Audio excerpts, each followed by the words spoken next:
அம்பலத்தை அம்பு கொண்டு அசங்கென்றால் அசங்குமோ? கம்பமற்ற பார்க்கடல் கலங்கென்றால் கலங்குமோ?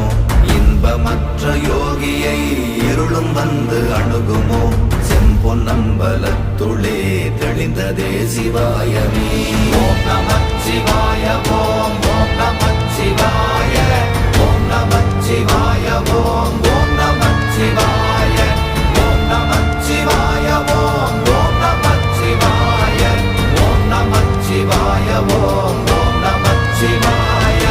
அவ்வெனும் எழுத்தினால் அகண்டம் ஏழுமாகினாய், உவ்வெனும் எழுத்தினால் உருத்தரித்து நின்றனை, மவ்வெனும் எழுத்தினால் மயங்கினார்கள் வையகம், அவ்வும் உவ்வும் அவ்வுமாய் அமர்ந்ததே சிவாயமே. ஓம் நமச்சிவாய ஓம்